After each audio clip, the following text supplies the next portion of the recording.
This is CUTV News. I'm Jim Masters. Thanks so much for joining us.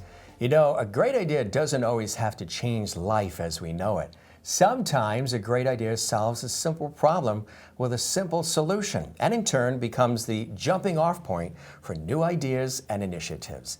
And sometimes great ideas and inventions are born out of a simple conversation and when you least expect it. Here's a perfect example. Over a barbecue on a Labor Day weekend, Claudia Harvey and a friend had been discussing how easy it was to ruin their manicured hands in the garden. Now, for women who love to take care of their nails as much as they enjoy gardening, this was a big problem. Now, out of this conversation and this barbecue, something magical happened. The concept of Diggit was born, literally in the backyard over beers. They soon discovered that the industries of hand care and home gardening were growth sectors with a huge gap in the market for women who wanted to protect their nails in the garden. Today, Claudia Harvey is the co-founder and CEO of Diggit Apparel, which specializes in manufacturing utility gloves for women that protect a woman's nails in the garden on any DIY project. Diggit's gloves have a real industrial design, patented pillow top protector that sits on top of the fingernail inside each fingertip, which cushions the nail with a form fit. Now, the unique design inhibits debris from getting to the nails. And we'll show you these amazing gloves in just a moment with a special demonstration coming up. Claudia's life really, truly changed when the company pitched that product on the television show called Dragon's Den, which is Canada's version of Shark Tank. That's where they partnered with investor Kevin O'Leary, known as, of course, Mr. Wonderful. Following the broadcast, big box stores like the Home Depot in Canada and Lowe's expressed real interest, and it was amazing. In 2010, Diggit shipped their very first order. Now, since her appearance on Dragon's Den, Claudia has become a public speaker on entrepreneurship and women's empowerment, speaking on international stages with influencers such as Tony Robbins and Mark Victor Hansen. Diggit was the start of Claudia's entrepreneurial journey, and her personal and business growth continues to expand, learning from the best over the years. She's evolved from being the pitcher to the investor and has invested in other businesses along the way. Claudia Harvey joins me here today on CUTV News. Claudia, welcome to the show. It's great to have you with us. Thank you so much, Jim. Very pleased to be here. I know you're passionate and excited to be here too, because we've been talking so much leading up to this interview. I have to say, it's amazing to have that conversation that you did, backyard barbecue, just throwing the ideas together. Tell us a little bit about how you were able to do that, and that planted the seed for the creation of the company and the product. Often ideas germinate, from an idea or a conversation or just a thought that a person has that they should create this or this should be done. And I'm sure lots and lots and lots of people have those ideas. It's what you do with those ideas and how you take it to the next level that really starts something new. And that's true entrepreneurship. So starting the concept of Diggit was really just over barbecue. My friend and then business partner had commented that her nails were destroyed in the garden the day before and they should create a manicure protective gardening glove. So I said, you know what, they should be us. Now this is over the course of a number of conversations, but before we jumped into the concept of creating Diggit, the company, we researched the marketplace and determined if there really was a need. So she and I had the need. We both loved being in the garden. We took care of our hands, and women have an investment in their hands. So it costs money to have your manicures and your treatments on your fingers. Now, had you both come from business backgrounds? Yes. So you already had the business savvy to see an opportunity and a need that had to be filled, and a problem that had to be solved. Yes, so that's great. So both of us had come from a sales marketing background, and I had operations, finance, and logistics also in my background. So we didn't jump right into the product conception before we researched the marketplace, because that's really important when you have an idea, is to really research before you throw money and time into it. But then we did realize that we were a typical woman that needs something that is not in the marketplace at the time. So we created a nail protective utility glove for ladies. And we originally started with manicure protection, but we soon realized it's just for women that just don't like debris under their fingernails. And it sounds really, really foo-foo shishi to create this type of product, but the business side of it, there was the growing market of the garden industry was growing and the nail industry was growing, and the same woman was being active and wanting to take care of themselves, and that's what we married together and created this glove. So how did you go from the backyard barbecue to then the concept going further and actually developing into a product? What was that process like? It took about 9 months before we actually launched the product. So we did the research, we created the name, we created a tagline, which is the freedom to dig deep, which is a double entendre for women to dig deep into themselves, but also to dig deep into the garden and use the gloves in their hands. We created a website, we created the trademark, we then created the product, and we had 5 focus groups with ladies to determine how we wanted to move forward with the product and really what women wanted in the marketplace. So we took our time. Right. Before we jumped 2 feet into it and spent thousands of dollars, we strategically created a marketing plan, financial plan, and business plan, and married all of that together. And that's a very smart point and a good Claudia Harvey tip, is because a lot of times people get excited and wrapped up in the emotional part of it, and they jump in and make investments, and there's expenses involved, and a lot of times they rush it. It's impulsive, and it doesn't always work out. Right. So you really took the time to pace it out and really make sure, dot the I's, cross the T's, do everything you need to do. You recommend that as a great strategy, right? I do. I think it's wonderful to have these ideas, and you get so hot-blooded about your ideas, and you think that it's the best thing since sliced bread. But researching is really important, and understanding how much money it's going to take is so important in a business. Cash flow is king. I don't know if people have heard that before, but cash flow is king. One thing to have the product and an inventory and the infrastructure, but if you don't have cash flow, it's not going to work. It's not going to happen. I would imagine, too, one of the big mistakes people make is thinking, I want to do this because I want to get rich, and I want to get rich overnight. A lot of people jump into things thinking they're going to get rich out of it. That's not the way to go about it. No. I think getting rich is not shouldn't be the motivator. No, it's not. It's coming from within and really wanting to germinate this product or germinate your idea. And often the person's reason why is very personal, and we can talk about that further, but the reason I became an entrepreneur was not to get rich. It was to take control of my life and manage my family. I had 3 kids, still have 3 kids at the time, and is to manage my life in a more controlled environment and be creative and do something that I wanted to do. And that's the reason my why happened. Because you went from corporate to family, right. And then it was Claudia's time to develop something unique to Claudia, right. and branch out. Yeah, it was my time, exactly. It was your time. Yeah, it was my time.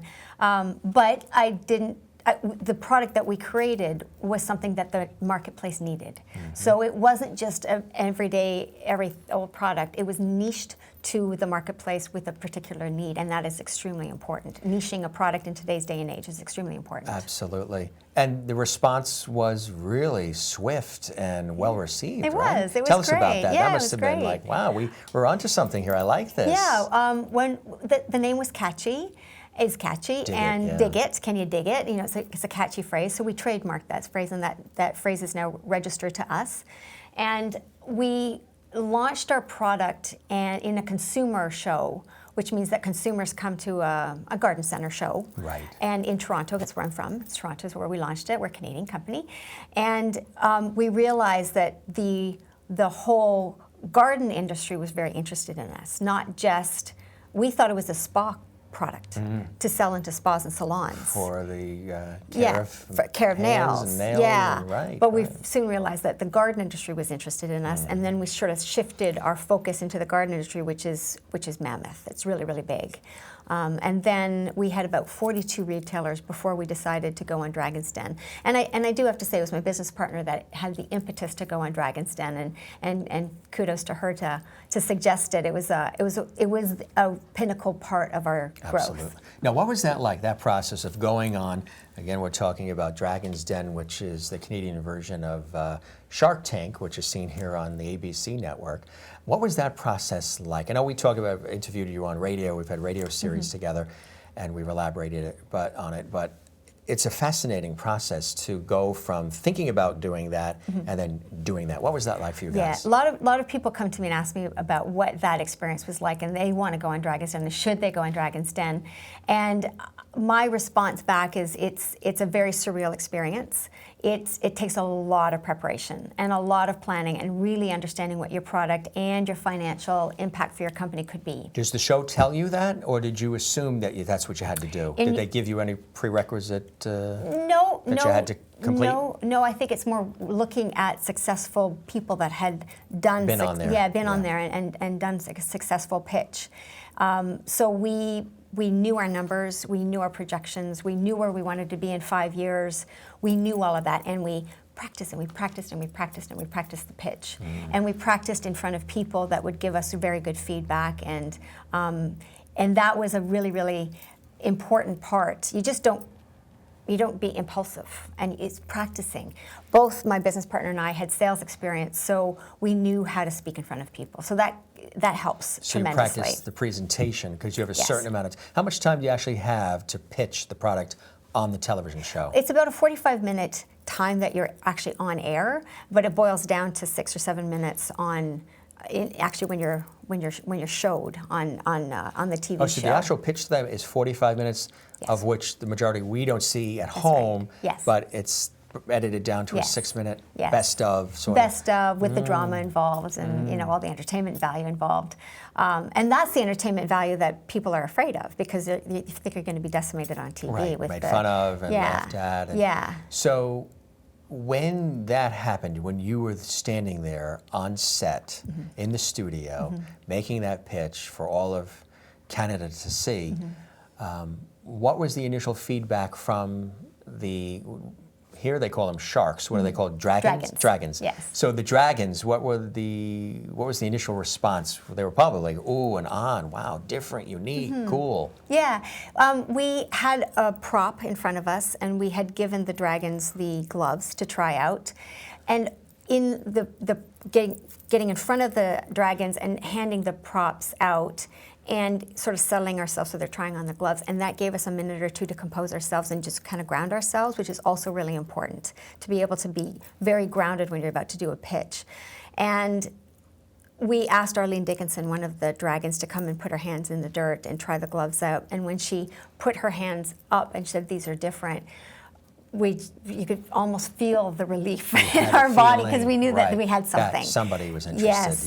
Yeah. And then we had the dragons discuss it, and then Jim and Kevin were the two people that wanted to come into our company. We eventually partnered with Kevin O'Leary, which Mr. was Wonderful. Mr. So what was that like, doing that? What was that process like? It was good. Again, when you're in front of the dragons and you're pitching to them and they're negotiating and you're negotiating back, after camera, after you come off the stage, then the real true negotiations start with the dragons. Yeah. And that takes time and due diligence and negotiations as well. So for the dragon, or in our case the shark on Shark Tank, they're doing it because they see it as something that they find a great investment, something that will help grow them as well as the people that they're sort of partnering up with? In my opinion, I think it's them partnering with the people that are in front of them. It might not necessarily be the product itself. Yeah. The product itself has to have some validity in the marketplace, and that has to be proven to them, and that's really important. Anything, in any pitch that you're doing, regardless if it's to a dragon or a shark. So it's a relationship thing. It's the connection that's made right there and then on set then. It is. If they like you, you like them, and they can work with you, and the product is a home run as well, the product almost is a slightly both of them secondary. Has to be together. No, both have to be together, because you can't have a product that just has no validity in the marketplace, regardless of who you are. If the consumer is not going to buy your product, then it's just not going to go anywhere. So we had some proven sales already, and we had already established our company. We had the trademark, all the things that an investor is looking for. And we had a plan. A plan is extremely important for an entrepreneur to launch a company. Expansion, growth, getting it out there. Yeah.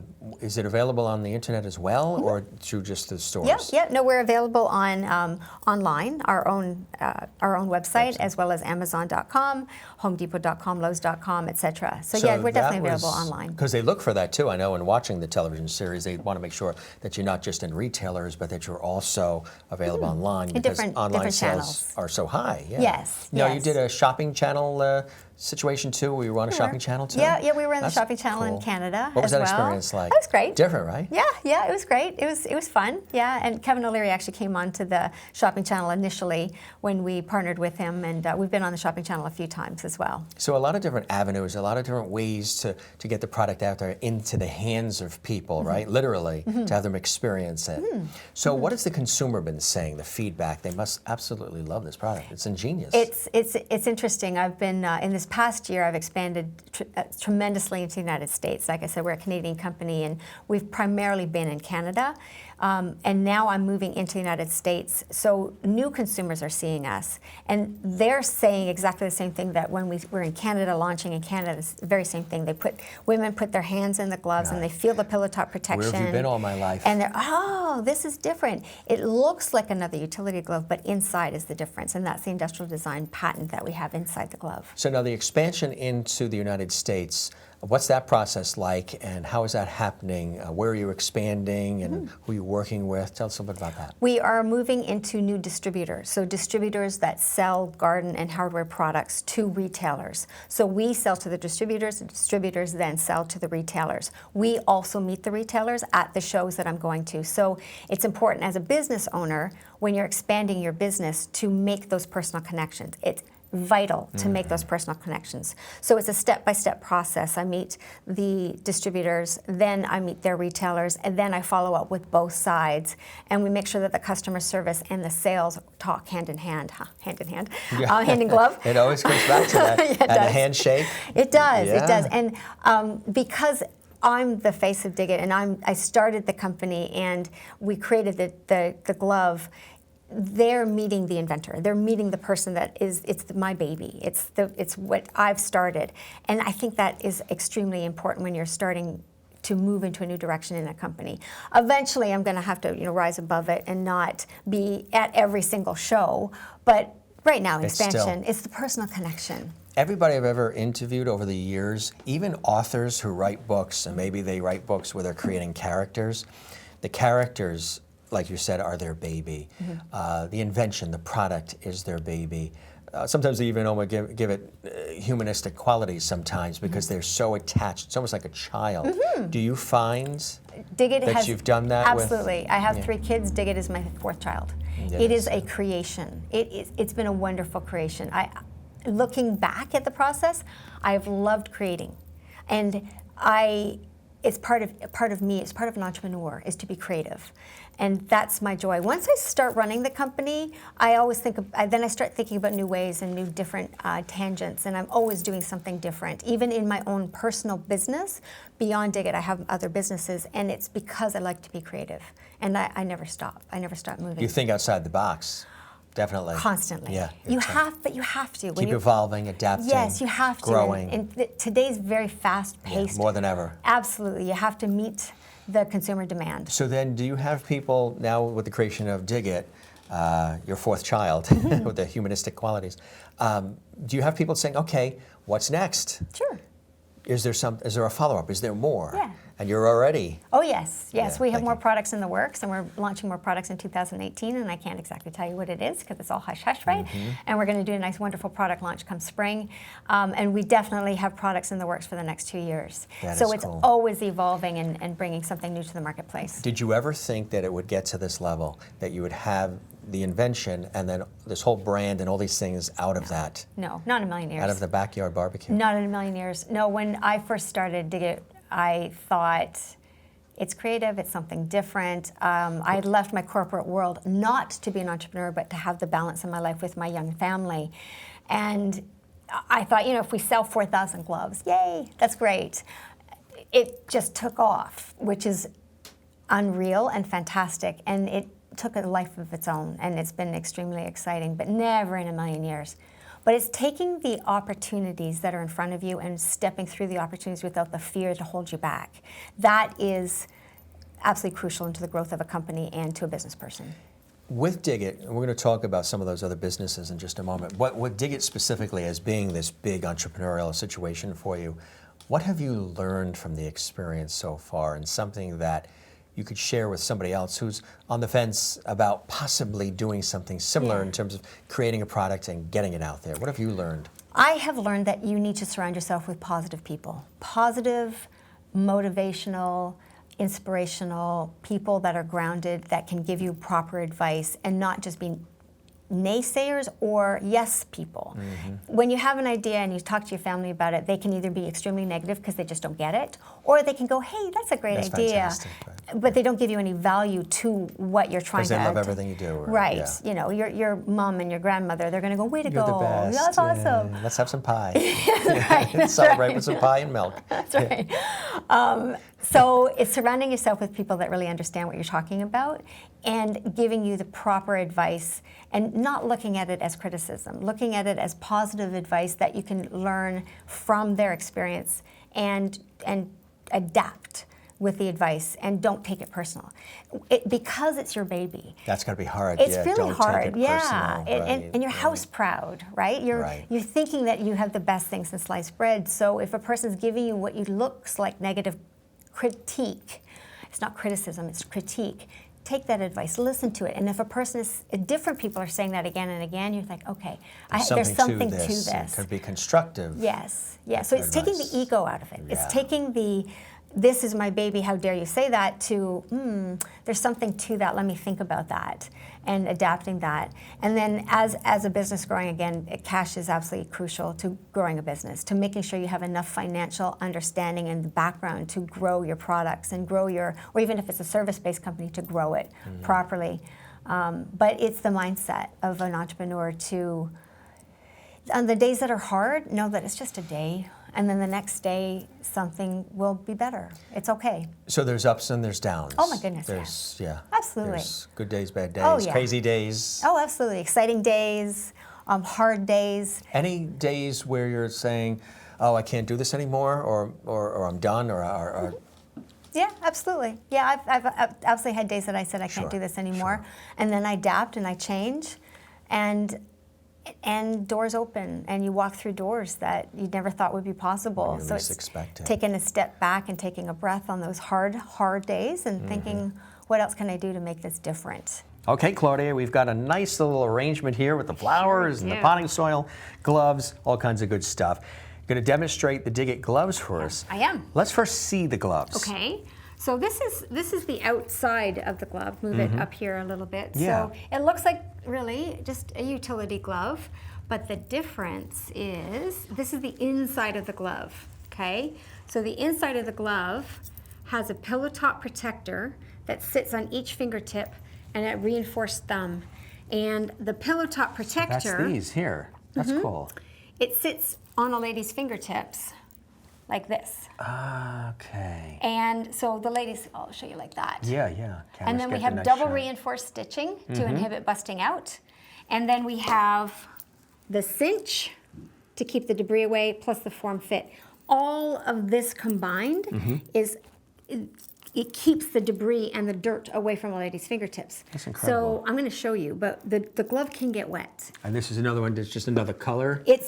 Well, we have 4 colors. Okay, Four colors of our gloves. This is called the High 5. And the High 5 is a forearm protection glove. So it goes a little bit higher. It goes so you can higher up the arm. So just added forearm protection for shrubbery or painting or other do-it-yourself projects that you just want to add the extra forearm protection. This almost has like a gripping effect to it. It is. We have the daisy dots. Is that what these are? Yeah, the daisy dots to help grip things even more? Yeah, exactly. So the glove is breathable and washable. Now, we asked ladies in our focus groups what they wanted. They wanted breathability in the gloves so their hand doesn't sweat. Sure. But because it's breathable, the hand will get wet. However, because the debris are not down at the fingertips, the dirt doesn't get down to the fingertips to get all gunky and dirty. So when you take the glove off, your hands are going to be fine. What a cool idea. That's smart. That's really fantastic. Wow. Yeah, so this is our industrial design patent, this here. So it is that, again, it's that, yeah. Wow, that's terrific, huh? Yeah. Was it one size fits all, or how does that work? No, we have 3 sizes. You do? We have small, medium, which is one size, large, and extra large. That's fantastic. And again, can be found on the website as well. Can be found on the website, and we will be we are in independent stores as well across the United States. And if you go onto our website, you'll be able to see all the stores that are near you. Cool. And we are in Home Depot and Lowe's in Canada, plus independent garden stores in Canada as well. And growing throughout America. And growing throughout America. That's it. Now we have this beautiful plant here, So I and wanted there's to the show plant's you. here for a particular reason. Let's see what we're going to do with the plant. Okay, so I'm just going to demonstrate the glove. So I'll show you the form fit. And then here's the soil, just so you know what we've got Yeah. there, some soil. Okay. And we're going to add some more soil to this. So we're going to add soil. We're going to get the glove dirty because that's exactly what you want. Add some soil, okay. And I'm going to get in there, get a nice opening for the Dig in, for yeah. the plant that we're going to plant. I'm going to take this out, and we are going to plant it around it. Okay, we're going to add a little bit more soil.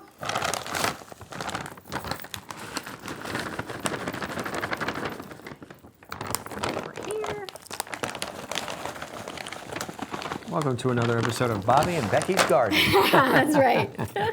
I'm Bobby, she's Becky. All right, so we're getting it in there. Now, we're going to add water because all the plants need water. And of course, when you're gardening and using your gloves, you're going to have your hand getting wet. Absolutely. So see how There you dirty go. it is Yeah, so far, and that's yeah. just with the regular earth. So we are going to add water, and then we are going to add the soil around the plant, which is exactly what you would do.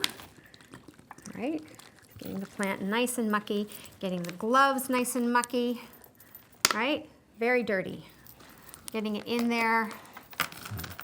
Getting the plant secure. Tilt that a little bit so you can see that. Yeah. See how that's Plant happening, secure. folks?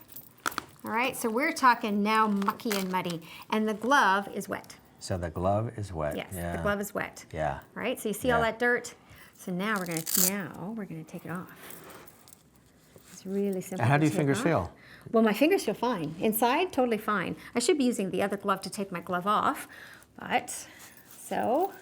Wow, look at that, huh? All clean. The nails look great. Yes, No all chips, clean. no scrapes. The ring is clean. The ring is clean. Yes. And it's not so the lost hand in the is clean. soil. It is not. Which happens often. Again, because of the form fit. Yeah. That's right. That's incredible. And then, what do you do with this mucky glove? What do you do with it? Well, I'm going to tell you. We can put the mucky glove into the laundry, and we can wash it in cold, lay flat to dry, and you can use it again and again. Oh, really? Wow. Or So you it's can either washable. just totally washable, or you can put it under your hose. You can put it in your dish soap and put it in the sink and wash it. That's cool. You can wash it again and again. So Wow. we've created a glove that's very, very versatile, very functional. You can use it way more than gardening. You can use it for painting, mechanics, woodworking, All those washing your DIY windows. projects. Yeah, Absolutely. absolutely. Yeah, and it's a fantastic gift product as well. So if you have a gardener in your life or a woman that likes to take care of her hands, the perfect gift item. What a cool idea, Yeah. huh? What an invention. Yeah, can you dig it? Oh, yes, you can dig it. All from that backyard barbecue, That's huh? right. It's That's right. amazing what can happen, right, Yeah, folks? yeah. Now, you have some other products. We were talking do. about some other things that are happening. We've got the gloves, Mm-hmm. which are amazing. You can find it on the website, Diggit Right. Apparel.com, So ClaudiaHarvey.com. That's right. We are adding some other products to our repertoire, and we have a Dig My Body line that we're launching. So it's always a play on words on Diggit, right? Dig so My Dig Body My Line. Body line. So the very first 2 products that we've come up with is Dig My Lips, which is Like a lip balm? lip balm. Yeah, And it's made with all essential oils, 100% essential oils. We have peppermint and lavender. Is there one that's open? I think we Yeah. have one that's open, right? There you go. And this is unisex, There you go. male, female? Oh, totally. For everybody, right? Yeah. What is this? What flavor? This is peppermint. This is the It's peppermint. peppermint. And you Wow, can smell it the smells peppermint in great, it. yeah. It's made with shea butter, coconut oil, vitamin E, all natural ingredients. Goes on nice and smooth. It's to add, It's like silky. yeah, it's just to add the emollients to your lips before you go out, after you go out, throw it in your bag, of course. Want some more? Yeah. Peppermint. That's terrific. Yeah, yeah, so very long lasting. Really is. And then we also created Dig My Body Balm. Cool. Yeah. So Dig How's My that Body. work? It's made of essential oils as well. And it's great for throwing in your bag, putting on your cuticles, putting it on your rough spots. We have some construction workers that actually use this. Yeah. So how does it feel? I mean, Again, very emollient and so it wonderfully creates protective. moisture, so you don't get dry hands and cracked and. Yeah, so we're going to be adding more products to our Dig My Body line. Wow. We're going to be adding more products to our glove line, and other products also coming out. So we have products generating for the next couple of years. You know what I like about this product too, Claudia? A lot of times you put things on like this and it feels oily, greasy, and this just blends right in, and it also feels like it's putting on like a protective coating. That's right. It has that feeling. That's right. Wow. Yeah, so that's it's cool. smooth and protective, and it smells lovely. So you have more things that you're developing, as we talked about as well, right? We do, yeah. A lot of lines, so just keep watching that website. That's right. Yeah, diggitapparel.com. Just keep watching, and we'll be having specials, seasonal specials, and all kinds of wonderful things coming out. And we have all our retailers online. So if you're in a neighborhood and you want to find some Diggit Apparel products, go onto our website, to the Shop Online area, or you can buy it online at different .coms as well. Fantastic. Diggitapparel.com, ClaudiaHarvey.com are the websites as well. Congratulations on all this. This is cool stuff. Thank just to you. see It's it actually in exciting. action. It's really revolutionary too. Thank you. And the lip balm. I think I'm going to take this one. Can I have this one? It's yours. Thanks, Claudia. Yeah. Out of Diggit, Claudia then went into some other companies, which is really incredible.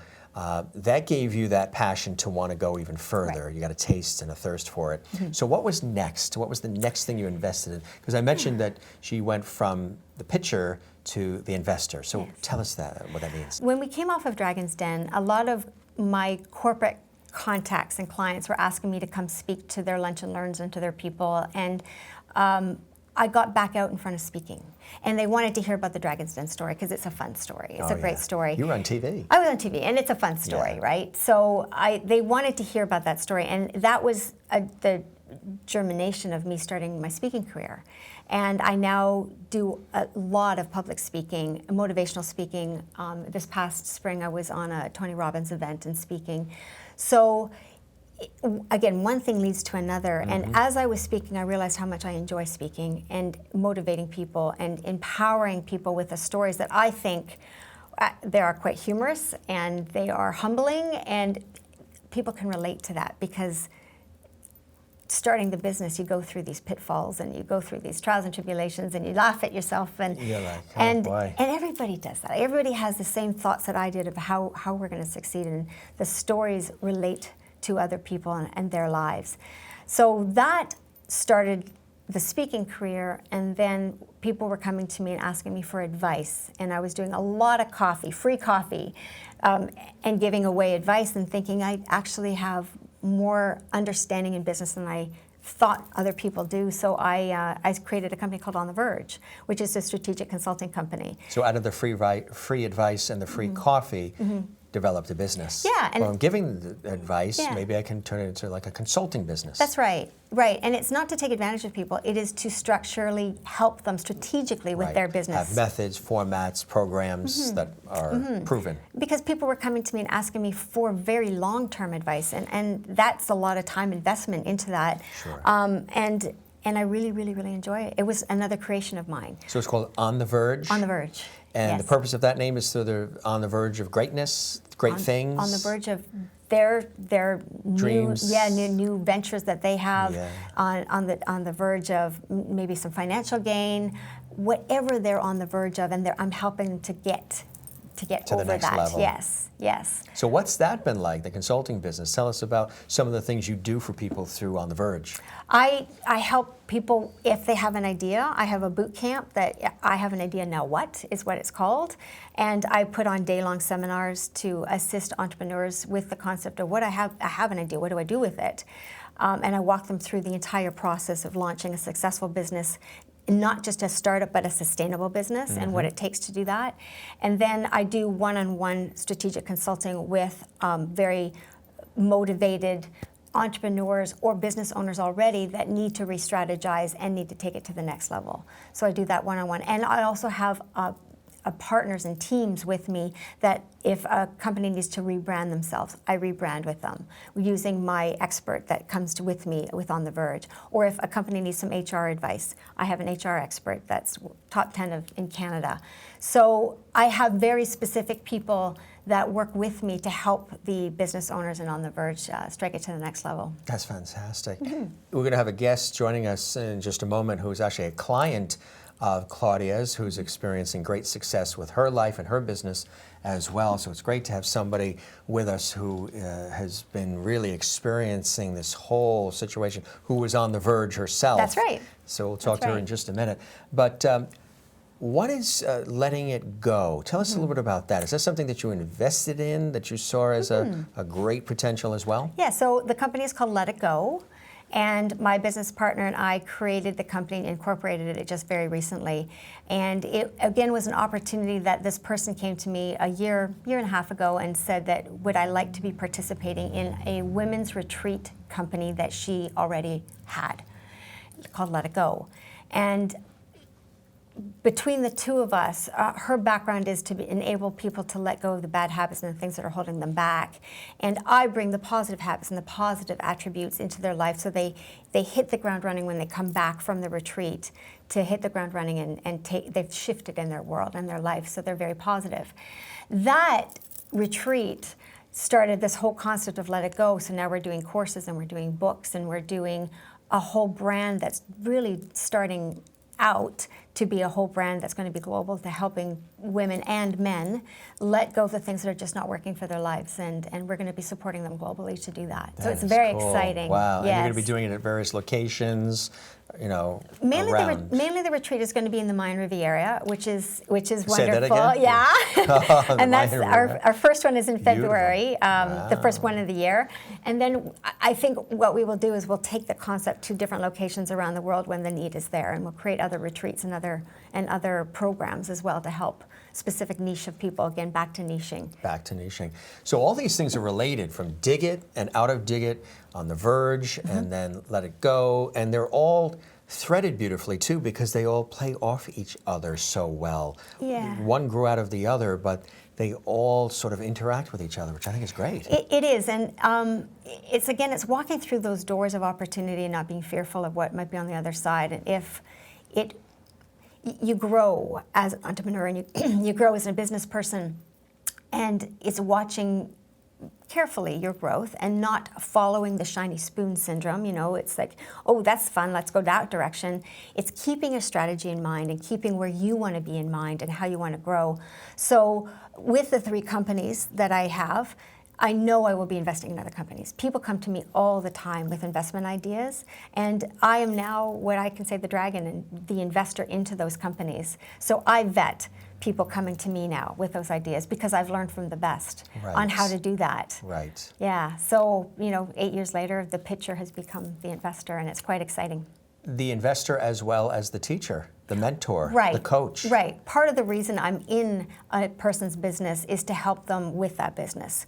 And just like Kevin O'Leary gave us his expertise in Diggit, I now have a lot to offer an entrepreneur or business owner should they need that type of expertise. It's a wonderful thing because you could easily just rest on the laurels of the success of the products and just continue to develop new products, but you really have a true desire and passion to want to inspire other people. I really do. I really do. That's the part 2 of all this. It is. Yes, it is. I love being on stages and talking to people and watching their reaction and seeing them laugh and seeing, when I talked about the hard times, seeing how that reaction is, because they internalize that and they can relate to that. Yeah. So I love that. And when a person comes to me after the talk or even 2 years later to say, you so inspired me, I'm going to be doing this in my life. You can do it, I can do it. I'm like, yes, you can. You can absolutely do that. And that is fantastic. Reinforcement. It's wonderful. So it started more for public relations, but now it's something that's in me that I want to share and help and inspire people. And that started the next stage of where I want to be as a person, which is a philanthropist. So in about 5 years' time, if it even takes that long, I would like to make a very large impact in the world. And I've started with that by sitting on a board called Global Teen Wealth, and it's hosted by or founded by a woman named Brandy England, and she helps teenagers with entrepreneurship to change their life. So if they're teenagers today, often are struggling, and we provide opportunities for them to learn how to do entrepreneurship, and that might focus them and change their life for the better. So they start out as young adults hitting the ground running. And I sit on that board and help her with that organization. And it's absolutely fantastic. It's great. That's incredible. Yeah, it's I think in this world you need to do more than just take. You have to give back. Yes. Giving back. I'm a big believer of that too. Giving back is essential. And if you've had some people who have given you a hand up and sort of helped you along the way, it's good to remember those folks too, but also pay it forward. Pay it forward. Isn't that huge? Huge. Really? Huge. And you can pay it forward not with the anticipation of it coming back at you, but it does in so many other ways that are deeper and richer. Yes. Right? Yes. I have had people in the last 6, 7, 8 years that have impacted my world and my life just out of the kindness of their heart. Mm-hmm. And I've learned from them. Yeah. And when they now call on me for a favor, I'm there. I'm so there to help out. What can I do? Absolutely. So it's a win-win for everybody to do it, pay it forward, and to give back. It's just wonderful. It's just great. In addition to all of this, like you're like me, how many hours are there in the day, and can we expand those hours? You've also contributed to books, and you've written some of your own. Let's talk about some of these. Sure. This is a really cool one, Empowering Women to Succeed. Tough times don't last, but tough women do. Randy Goodman, the author. Really, really cool book. Now we have a little note here because you want to pull something from here, but tell us about this book and your contribution to it. So this book came out about 4 years ago, and Randy Goodman is a colleague of mine in Toronto, and we network in the same circles, and she was writing her first book, which is Empowering Women to Succeed. And it's a combination of a number of authors, 15 authors talking about their stories, empowering stories, and what they've overcome in their lives, from business to personal, some tragic, and it's empowering stories. So she asked me to write a story in this, and it's really about the entrepreneurship and leaving the corporate world behind, and the fear of leaving the corporate world behind, and the story of Diggit. And it's a wonderful book, and it's empowering for people. And this book, one of the key ideas I want to get across in the chapter that I wrote, and the chapter is called On the Verge, because it was before I started the company On the Verge. See? Yeah, so one thing kind of leads to another. That's cool. But I want to get across that success, the idea of success, is very, very independent for everybody. Your idea of success and my idea of success could be totally different. When I thought I would want to be successful, I thought all that had to do with is money when I was in my 20s. If I was successful, I would have money. But my idea of success, as I grew older and I had my family, my idea of success was not money any longer. It's amazing that you say that, because I once had a conversation with a dear close friend of mine. He was a very entrepreneurial type person, as I am too. And we had one of those great conversations that is real connective, and it went to like 5 o'clock in the morning. And it was about success. It was about our individual ideas of success and what we thought it would be like to achieve whatever that success is in our own individual mind. He brought up something that you might relate to, and even possibly have some advice for somebody watching right now. He said, and he was basically a genius. He had all these inventions, he had all these great things going on, writing screenplays, all this good stuff. However, he said he had a fear of reaching what in his mind was the pinnacle of success. Because what if he reached whatever his mind said is the pinnacle, and it didn't match what the vision and the build-up, the expectation was.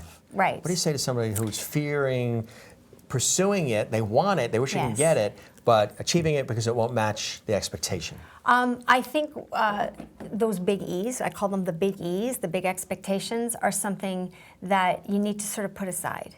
And you need to have goals in mind and have strategies to work towards those goals, so you don't have deflated expectations once you get there. And a lot of times people get to that level that they think that they're successful, and then they think, oh, I have to get more.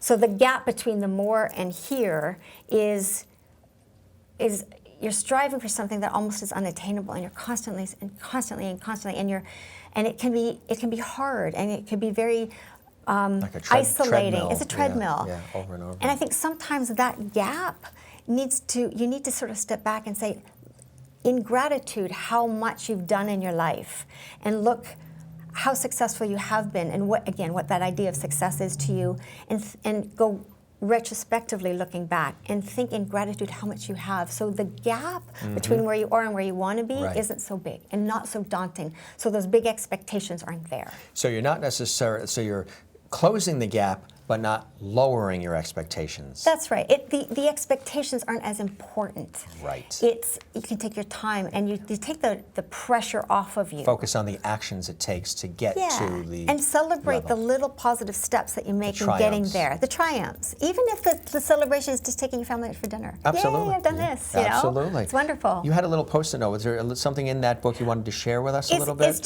It's the idea of being the idea of success is very, very personal to you.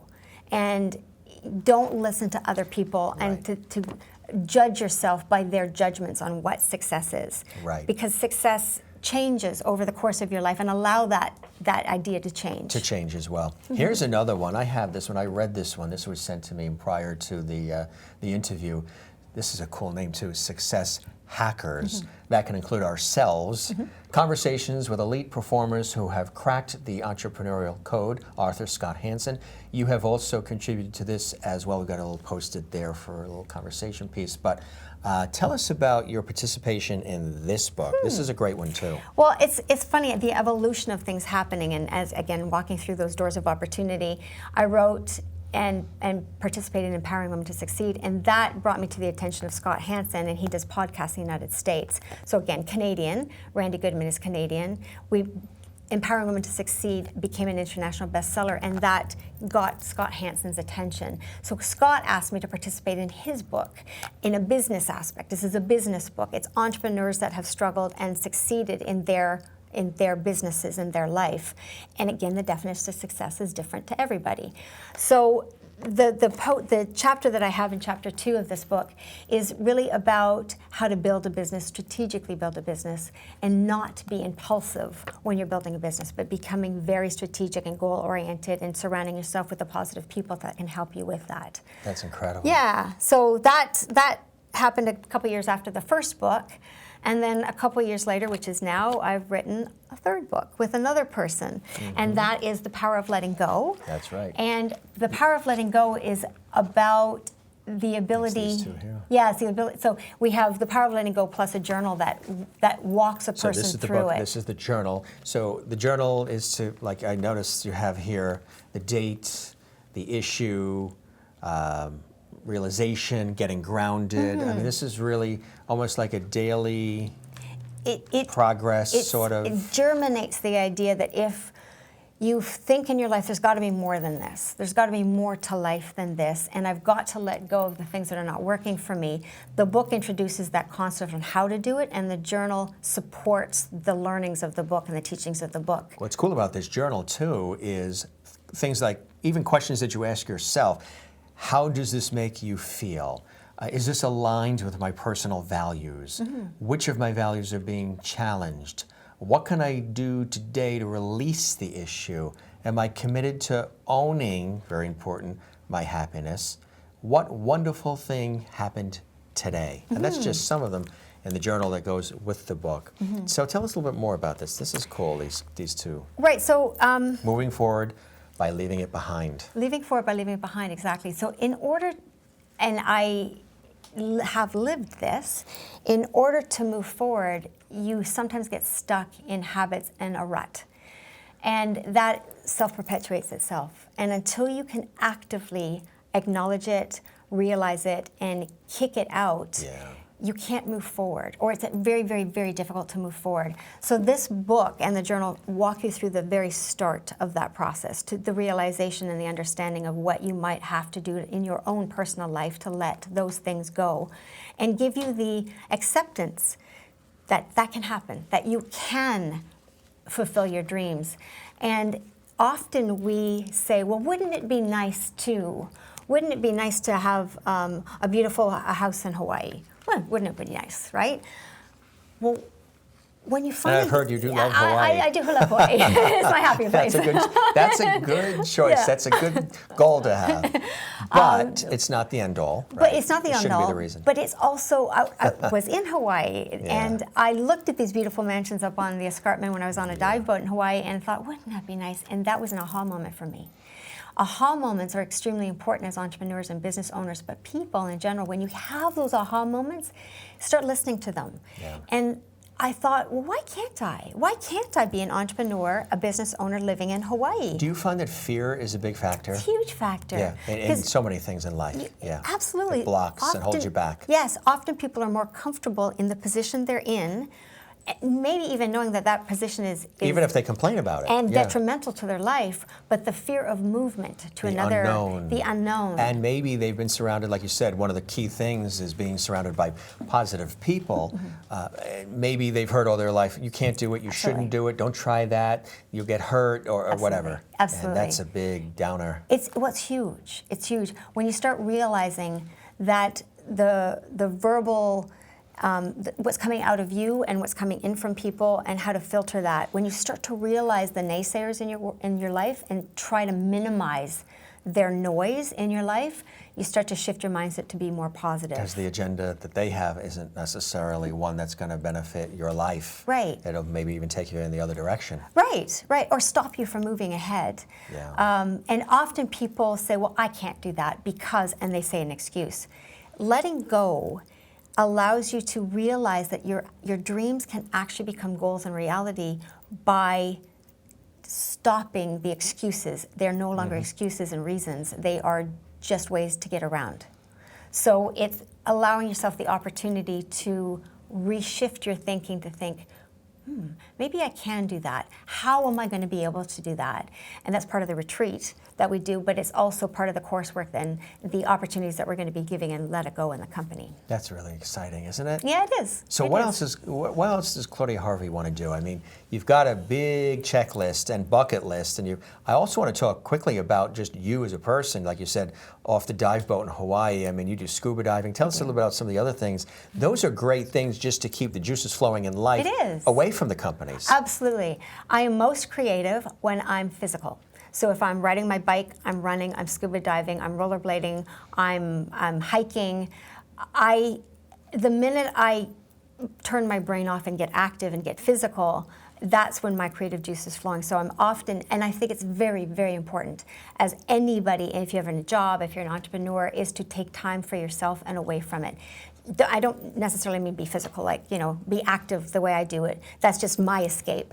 But take time with your family. Take time, turn the TV off, get off of social media, do something for yourself that is life-affirming for yourself, that brings you joy.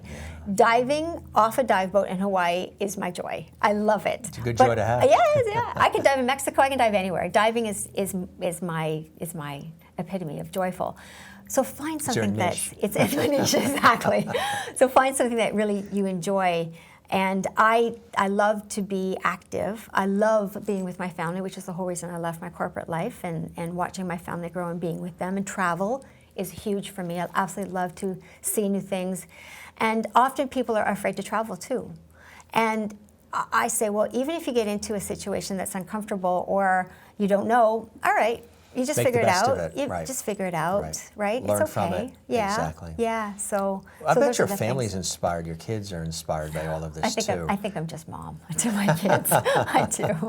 A few more years, and then they realize, wow, look what mom did here. Yeah, I do. They're wonderful individuals, and I am very grateful that I've been able to take the last 8 to 10 years and be a part of their upbringing. And we bootstrapped. My husband and I, we bootstrapped. I left the corporate life, left the big money behind. Was that a quick decision, or did that take time? It took about 6 months. It did. It did. We planned for it. Oh, you did? Mm-hmm. What caused you to do that? Was it because of family, or were you just getting tired of the corporate structure, bureaucracy, different things? Yeah, I got to a point, I think I had this one meeting on a Friday afternoon, and I came home and I thought, they're picking my brain dry. And I'm working so hard for somebody else's dime. Why why am I doing this? So it was a whole shift in thinking again. And I sat down with my husband and we had a long chat, and I called him over. I'm sitting on the sofa and I called him over and I said, honey, we need to talk. And I think he thought I was asking for a divorce, but I wasn't. It was really quite funny. I saw his face. Sit I'm like, down. no. This is all good. No need to pour the wine on this one. That's right. So it was a good conversation, and yeah. Fear of God in that one. It was quite funny. No, it's good, honey. It's good, Yeah, honey. Relax. all good. Put the blood pressure pills away. All good. So it was a joined, combined conversation, Yeah. and not impulsive. And that's one of the things that I also want to convey, that it shouldn't be too impulsive when you're making big life decisions. And it's great you have your husband's support too. I do. That's important, to have people around you, like you said, surround yourself with supportive people. I do. I have a wonderful husband. I've been married almost 25 years now. Congratulations. Thank you. And I have a wonderful business partner as well, that in Diggit, that is looking forward to the expansion and the growth. And it's surrounding yourself with the people that can help you and minimizing the noise from the people that can't. So it's very important. And also really important to have a sense of humor. Oh, absolutely.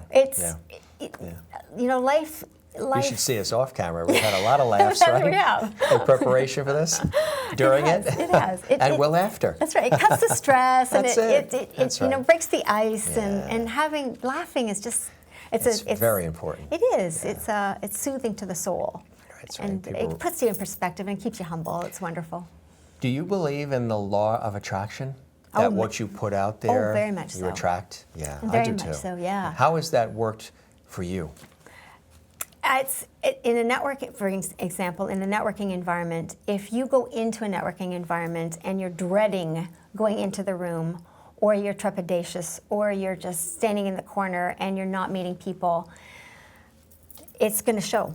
And if you go out and you introduce yourself and you feel foolish, because a lot of people do, I totally understand the fear of public speaking. Self-conscious about everything. Totally that they're going understand to be critiqued, made fun of, humiliated. But people will receive you, and even if people, sometimes you go up to people and they're just not your cup of tea, or you're not their cup of tea, so what? Next day is another day. It doesn't matter at all. Life continues. It does. The positive accomplishments and the positive things that you can do by meeting people, that is how I've built my network, and that is how I've grown. And helping other people when they say I need help, and giving them the time of day, and being courteous and kind, and listening to people. So many people just want to be listened to.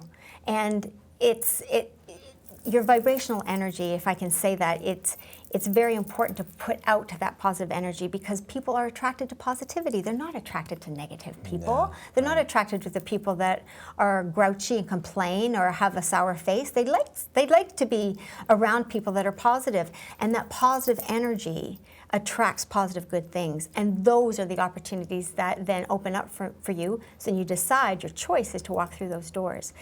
If I hadn't have been in environments where it was uncomfortable for me, but I overcame that uncomfortableness, and I met people that would introduce me to other people, and those people introduced me to other people. I would not have been on a stage with Tony Robbins, and I would not have been on a stage with Mark Victor Hansen. I would not have met a man named Bill Walsh, who's been integral in my career in the last 10 years. Yeah.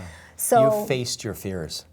I did. Which is important. And it's still hard. Face your fears. And you still feel foolish sometimes, and you make stupid gaffes, but so what? And we end up finding that we're harder on ourselves than people are on us. Totally. And that comes with a sense of humor again. It's you start laughing at yourself, and people laugh with you, not at you.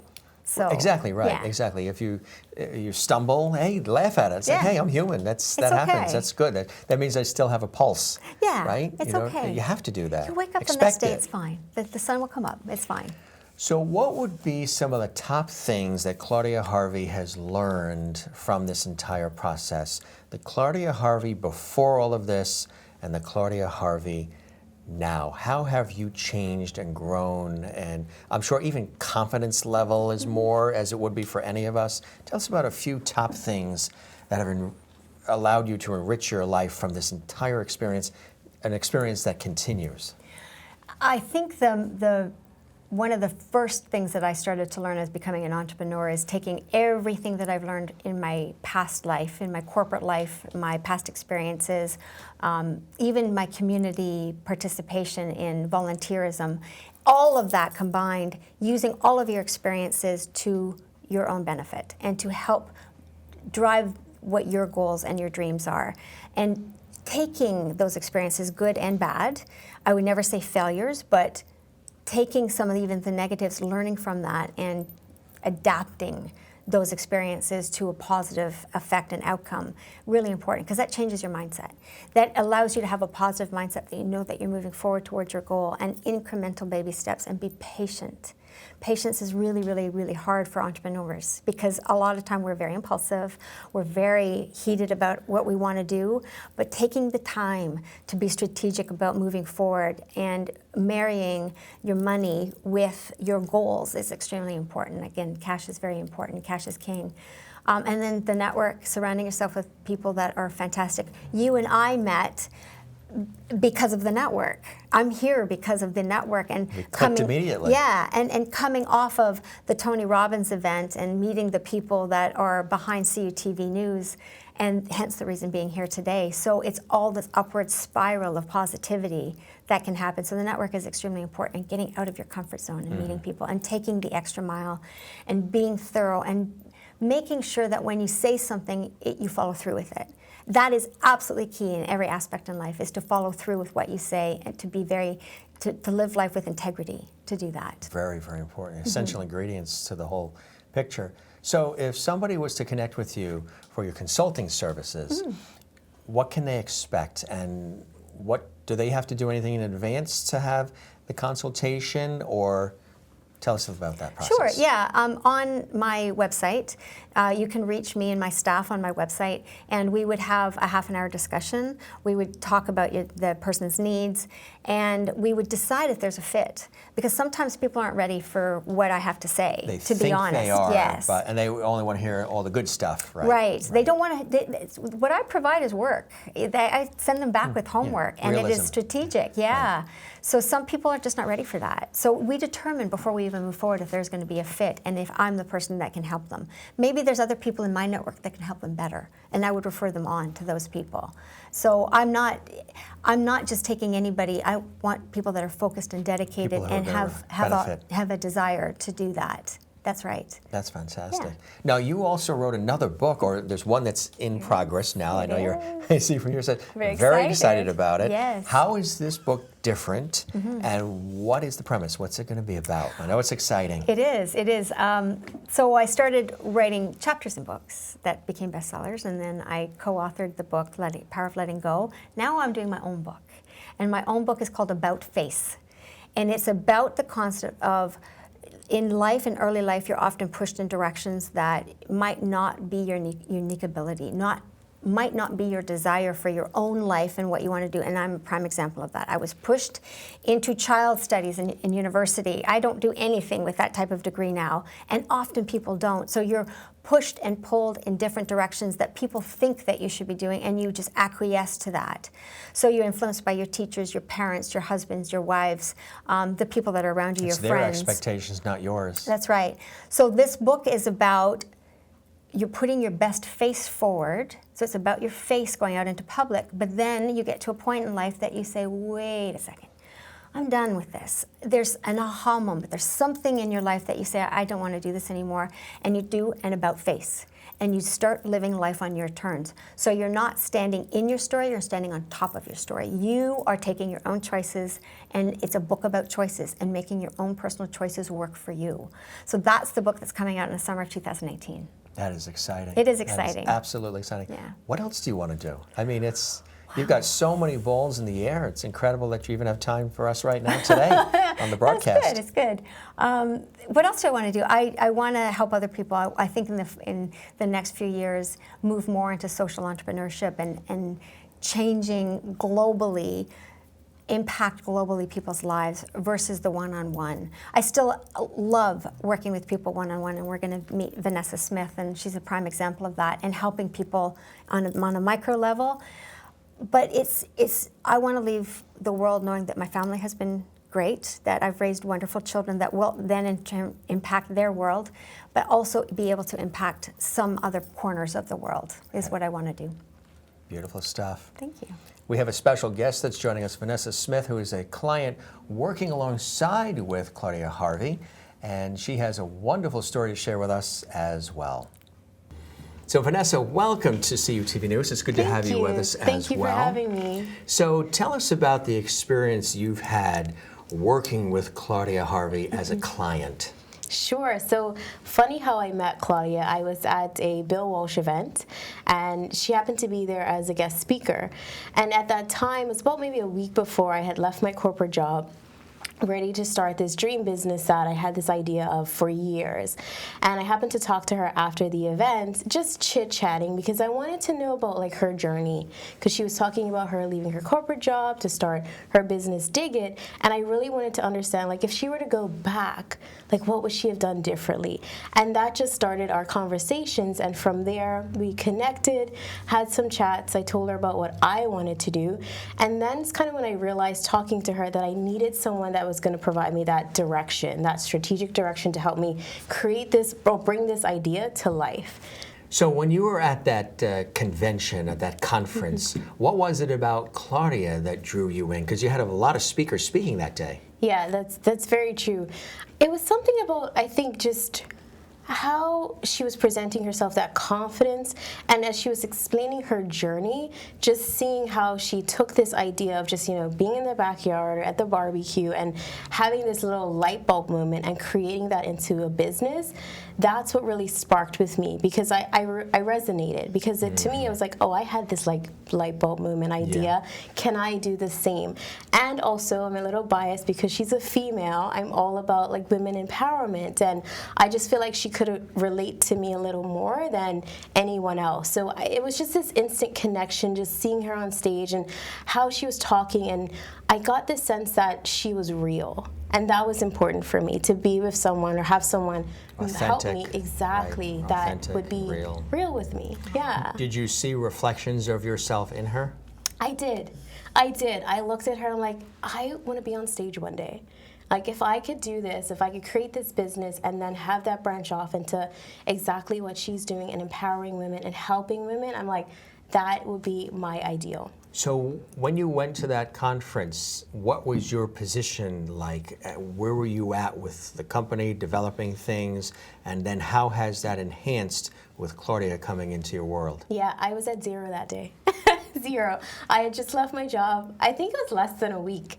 Must have been maybe 3 days before I had quit my corporate job. Just had the idea, hadn't really formulated. It was just a bunch of things on paper for me. So I was at zero.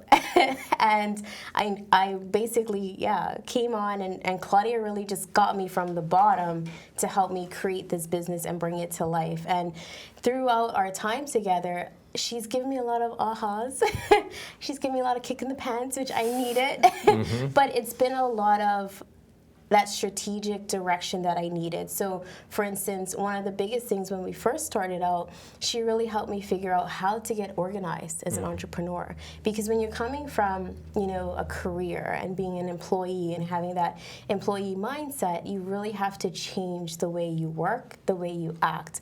So that was one of the biggest things. She really taught me how to reverse engineer my plan. Because I had all these great ideas. I wanted to launch this business, but how do I do it? I like that expression, reverse engineer. Yeah, I stole that from her. Kind of like the about face, too. Yeah. So where were you headed, and how did you reverse it? What was reversed? So for me, like how I'm programmed initially, it was just, okay, I'm going to create this business, I'm going to launch this business, I'm going to do step 1, I'm going to do step 2, and I'm going to hope that in 3 months' time it's launched. Mm-hmm. But instead, she's like, no, you have to look at it differently. Okay, when do you want to launch? And so I set that date. And she's like, okay, that's great, but that means you need the website done by this time. So we went backwards. In order for you to launch the website, you need to have the copy done. You need to have your programs done. And we just kept going backwards and backwards and backwards. And then that basically created my plan, my project plan of how to launch the business and create the business. And when we did that, I realized, oh, that magic date in my head may not be realistic. So I had to switch some things around so that I could actually work with a realistic timeline. So the magic date in your head, was it a lot closer than it should have been? Yeah. As she allowed you to and showed you how to pace, breathe, strategize, take Yes. time, really is the pacing's kicked her. important. And kicked her forward. Yes, which take it to I another needed, level. exactly. And I think that's one of the things I love so much with working with Claudia is that she really makes sure you get your butt in gear. That you really, if you want to do this, if you're serious about starting a business or taking your business to the next level, you really need someone, I feel, that is going to really push you and move you, and that's what she's done. So like you said, when you went to the conference and you had met Claudia, you were at 0. Yeah. Why 0? Was there anything holding you back? Were you sabotaging yourself? Was there anything did you need somebody to come in and help accelerate things for you? I was at 0 because it was not, so it was always an idea for me. I always thought I would work on it while maintaining my corporate job. And as an accountant, so I'm a CPA, I never had the time to work on it on the side. Like my hours, life was crazy with work, with career. And so it was always just an idea. So I was at 0 because I could never put time to it. So the minute I left my job, the whole purpose was to then start. Take that plunge. Yes. I'm going to go there, I'm going to do this, and whatever happens, happens. Yep, exactly, yeah. That's fantastic. So what have you learned about yourself through the relationship with Claudia? I've learned a lot. I've learned that I can do more than I think. We always have these limiting beliefs, and we think, okay, maybe I can't do it, maybe I'm not cut out for it, maybe I'm not smart enough or intelligent. And I think she's really helped me to dig deep and figure out like who I am and what drives me, what moves me. And that was important for me because I really needed to tap into that to continue to keep going and to actually see this thing to life. So tell us about the company itself. Yeah, sure. So my business is called Mintworthy, and it's really just about empowering women to live life on their own financial terms. I want women to live boldly. I want them to just live in their worth, starting with their finances. And I feel like women, we don't like to talk about money, we shy away. And it's a lot of reasons why. Some of it is the emotional connection towards money, how people feel, or their past, perceptions. Or we sometimes think our other half should take care of it. Generations have shown that. Yeah, exactly. And I feel like we're at a different time in life, and I really want women to live in their fullest with every aspect of their lives and really get comfortable, because finances, it's not scary. It's not, and that's what Mintworthy is about, is providing that different look on finances and having women realize they can do it and they can be in control in their lives. I like the use of the word worthy. Mint, money, worthy, like you're worthy, you're of value. Was that part of the reason for the creation for that terrific name? It is, actually. It took me a while to come up with it, but that was exactly it.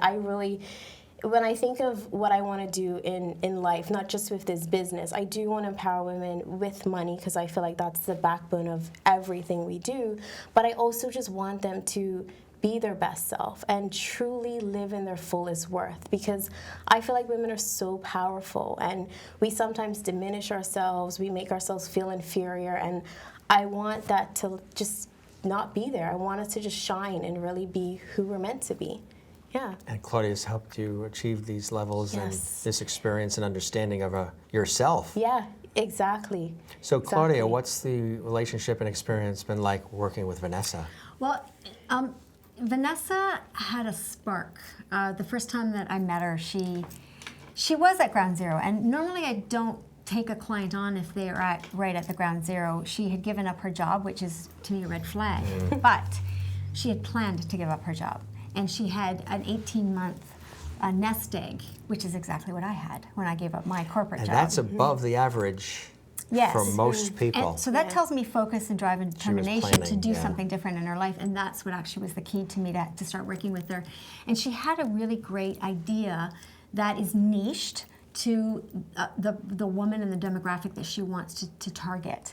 And again, niching is extremely important. So, just like people that have invested time and effort in me, I wanted to invest time and effort into Vanessa to see where she could go with this business, and she has not let me down. A couple times, we've had to rejig, and I've had to kick her a little bit to say you can do this. Yes. But that's surrounding yourself with people that believe in you, and I totally believe in Vanessa. So these re-engineering time periods that you saw with Vanessa were times when she was starting to get frustrated with herself and saying, what do I do? I don't think I can get this done. Yeah, so we would just talk about some of those barriers and talk about things that weren't working for her, and we would shift the thinking and say, okay, well, these are the problems that we have to overcome. I say we because she's working with me to help her. So let's look at it from this standpoint, and let's reverse engineer from that problem backwards. So take teeny tiny steps instead of big bold steps. So go back and think teeny tiny steps, and it's okay that it sometimes takes longer than you anticipate. So the important part of what you said with the we, which is very important, because I'm a very we person, as opposed to I like to do we a lot because I like to incorporate others. The we is because you want to not just say, okay, here's what you should really do, move on. It's you want to empower her. Right. So those moments maybe where you're not in the room with her, holding her hand, she has the tools. Oh, Claudia said, I remember Claudia pointing out this, and that gives you the empowerment you need to be able to continue in doing what you're doing. Well, and often we're not in the same room because we meet virtually. We meet over Zoom or Skype or even a phone call. So there's no reason in today's day and age that you actually physically have to be together. That's true. Often we share the screen and we look at documents that Vanessa's created. And I give her homework. When after the end of our discussion, I say, this is what you have to do, boom, boom, boom, boom, boom. And it's up to her to do it. And you thought homework ended when school was over, right? I did. Homework never ends. I did, and it's not even a short list sometimes. Sometimes it's super long. But I needed that. That's what I needed. Yeah. Absolutely. So you would recommend this sort of relationship? Somebody watching right now who perhaps is on the verge of a brilliant idea, a concept, maybe moving their life forward. It has done that for you. You've seen changes in yourself and in your life and even probably financial situation, all of the above, because of the relationship with Claudia and her input, her perspective, her vision, her ideas. Yes, absolutely. I would hands down say, especially a young entrepreneur, someone who's just starting out with business, or even if you're seasoned and you really just need to get to the next level, I have always believed that if you want to become successful, you have to follow someone and learn from someone who's already there. So for me, I would say hands down, anyone that has an idea and is just trying to bring that idea to life, I think you need that direction that Claudia provides. I mean, even the simplest things that I didn't really think about, she was able to just take her ideas, her experience, and say, well, how about this? Well, how about that? Like, even with my programs, like I had all these ideas of programs that I wanted to do, but she really helped me to just focus. Okay, what is it that you want to provide? How are you going to help women? And that really led to the creation of the group program that I have, as well as the holiday niche program or focus program.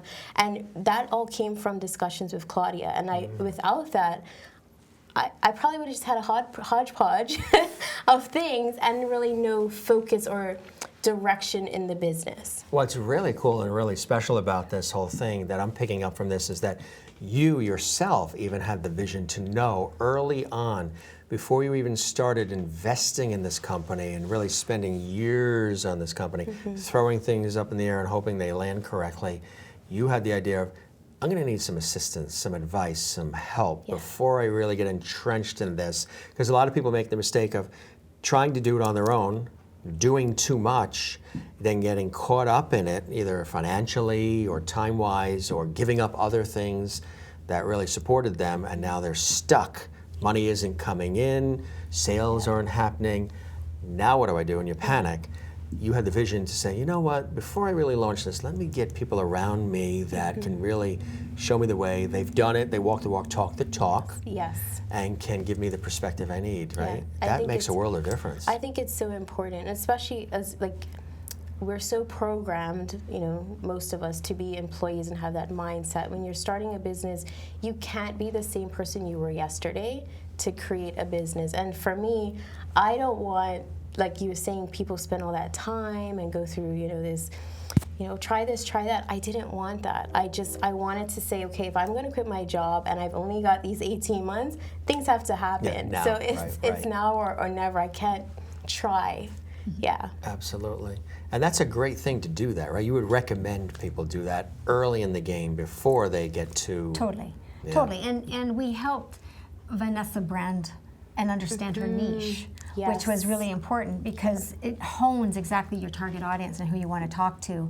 Yeah. So Kim Speed, my branding specialist, and I, we had a deep dive session with Vanessa to talk about her brand, her market, the ideal client that she wants to attract, then how we're going to attract that. So it's step by step building the business around the concept of what she wanted, which I thought had a lot of legs to it as well.